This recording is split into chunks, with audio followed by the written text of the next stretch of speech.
C'est un peu acrobatique, je vous l'accorde. Bon, alors allez-y. Allez, une vingtaine d'équipes, 190 coureurs, 500 organisateurs, plus de 1000 vélos, 1500 véhicules, 2000 journalistes, vous avez donné tous ces chiffres, 4500 suiveurs, 9000 policiers, 13 000 gendarmes, 42 000 bidons d'eau, 11 millions de cadeaux distribués, des millions de spectateurs. Eh ben, il en faut du monde pour faire un tour, et tout ça, ce n'est pas du guidon. Vous imaginez bien que en Vendée, à moins de 100 jours du grand départ, tout le monde est sur les chapeaux de roue. Le jour J arrive à grands pas, alors tous les moyeux sont bons. Jantes demoiselles comme jantes demoiseaux organisateurs, n'hésite pas à changer de braquet, à se mettre en cadre et en selle pour que tout soit prêt et que rien ne déraille. On se renseigne, on s'applique, rien ne doit être laissé au hasard. Chacun doit donc en connaître un rayon sur l'événement. Bref, c'est pas le moment d'avoir un petit vélo dans la tête, de perdre les pédales ou d'avoir un coup de pompe. Ben vous voyez, les expressions en matière de vélo, bicycletous, bicloum ne manquent pas. Avoir le coup de pompe, ça va être l'expression du jour. Mais alors, d'où vient cette expression pour désigner un coup de fatigue? Qu'est-ce donc cette pompe qu'on pourrait aussi bien attribuer au shadok qu'au cyclisme? Eh bien, voici 5 explications vraies de vraies. 5. À vous de retrouver, il n'y en a qu'une seule, la véritable. C'est la partie interactive de cette chronique. Alors la première explication, l'expression, eh bien on la doit au milieu du cyclisme et plus particulièrement à Gaston Hainaut, qui était journaliste au journal L'Auto-Vélo, et en 1922, il va utiliser pour la première fois cette expression dans la 5e étape entre les Sables d'Olonne et Bayonne. Il parlait de Jean Alavoine, un coureur français, qui va dans cette étape connaître successivement une chute, une fringale et une crevaison. Et le journaliste dira qu'en plus d'avoir vu la sorcière aux dents vertes, c'est une expression de cycliste, il a été victime d'un coup de pompe, au sens où sa chute a rendu sa pompe à vélo hors d'usage. Incapable de regonfler sa chambre à air et donc incapable de regonfler son moral.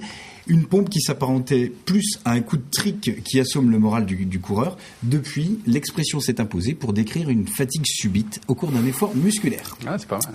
Deuxième explication, rien à voir. L'expression est apparue en 1920 et doit son origine à l'aviation. On a appelé coup de pompe les chutes brusques subies lors d'un passage dans un trou d'air.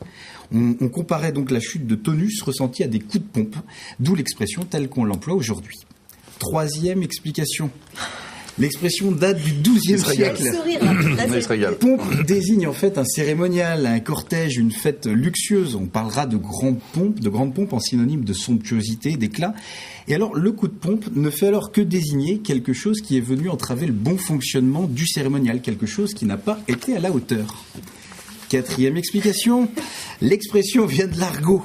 La pompe désigne la chaussure et c'est assez simple à comprendre. Un coup de pompe bien placé peut provoquer une grande fatigue. Allez, dernière explication. Le coup de pompe, l'expression nous vient du monde de la musculation. Les pompes constituent un exercice qui permet de faire travailler l'ensemble du buste, sollicitant le grand pectoral, le deltoïde antérieur et les triceps. Or, cet exercice, s'il est effectué de façon excessive et abusive, peut conduire à l'épuisement de coups de pompe. On pourrait presque croire que vous en faites tous les jours. Alors, cyclisme, aviation, cérémonial, chaussures, musculation. À votre avis, laquelle est la vraie? Alain Blanchard, on verra la réponse tout à l'heure. Mais moi, vous avez donné des noms de muscles que je ne connais pas, donc j'ai pas envie de... non, j'aime bien la première parce que en plus, ça part des Sables d'Olonne, oui, tout ça. En plus, c'est vrai. Donc je vais voter pour celle-là, pour le cœur. Bon, regardez. Moi, je suis resté vélo. Je pense que l'idée est belle. En plus, l'image peut être crédible. Moi, je resterai sur le vélo.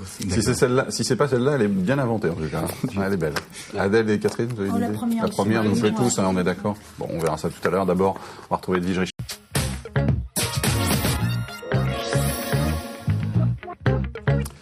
La grande émission, la suite et la réponse donc maintenant de Jérôme concernant donc ce fameux coup de pompe. Voilà, cyclisme, aviation, cérémonial, chaussures, musculation. Je suis désolé, c'est pas le cyclisme, mais pourtant les choses étaient vraies. 5e étape. C'était bien écrit. Hein. C'est l'aviation. Un coup de pompe, c'est. D'accord. Quand on traverse des. Absolument rien à voir. Très bien. Des trous. Bon, voilà. C'est ça. Quand on partait de bon matin, quand on partait sur les chemins, à la bicyclette, ah là là, la bicyclette, quel joli mot, aux sonorités légères, pétillantes, un mot qui chante. Ça sent l'été, le soleil, la caravane publicitaire, l'accordéon, les vacances. Et pourtant, méfions-nous de ce joli mot. Alors pour cette chronique sur le vélo, moi j'ai décidé de mettre mon stylo en danseuse et sur la pointe de mon bic, j'ai décidé de faire le tour des mots.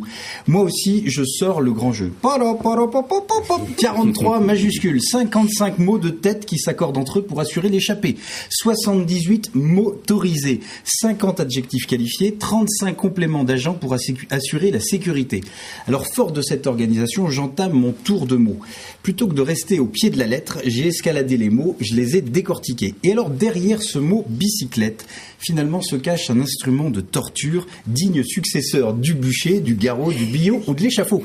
La bicyclette n'emprunte-t-elle pas à la pendaison sa potence ? Au garrot, les capes de frein, au diable, sa fourche. Ah, j'aimerais pas être cycliste, car oui, imaginez sa souffrance, imaginez la souffrance du condamné. D'abord, on tend sa chaîne, puis on le serre dans des cale-pieds. Ensuite, il va rejoindre le peloton. Là, les mains rivées au guidon, les pieds rivés aux pédales, il est cloué sur son biclou. Il est surveillé en permanence par des motards, des voitures le poursuivent toutes sirènes criantes, un hélico au-dessus de la tête. Et alors, pour mieux repérer les plus rebelles, on lui colle un maillot jaune.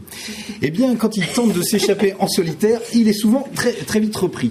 Franchement, dans ce cycle infernal, il n'y a vraiment que sa roue qui soit libre. Et pourtant, c'est sans doute parce qu'on sait combien ce sport est difficile que les athlètes du vélo nous font tant rêver. Car le cycliste est un héros, un forçat de la route. Il y a comme un parfum de muscles dans l'air. Le cycliste grimpe en danseuse les échelons vers l'inaccessible. Il se dépense à corps et sans cri. Il taille sa route à la force des mollets. Il se joue élégamment des ligaments, fait don de ses tendons à la route d'école. Il ravale ses larmes, il a la rage, il la ronge. Et quand il a de la laine sous les ongles, qu'il a la soquette légère, ça c'est des expressions de cycliste, il va rafler la victoire et entre dans le show biceps. Le cycliste fabrique de l'indicible, de l'invisible, de l'intouchable, des miettes de blessure, des copeaux d'espoir, de l'éphémère. Le cycliste est une étoile de terre, un bout de chair et de sueur. Le cycliste est une étoile de mer, un athlète qui file sur le sable émouvant des plages vendéennes. Le cycliste est une étoile filante sur les sommets alpins. Alors vite un peu de rêve, vite un vœu et vite le départ. Bravo. Bravo, Léon, c'est très bien.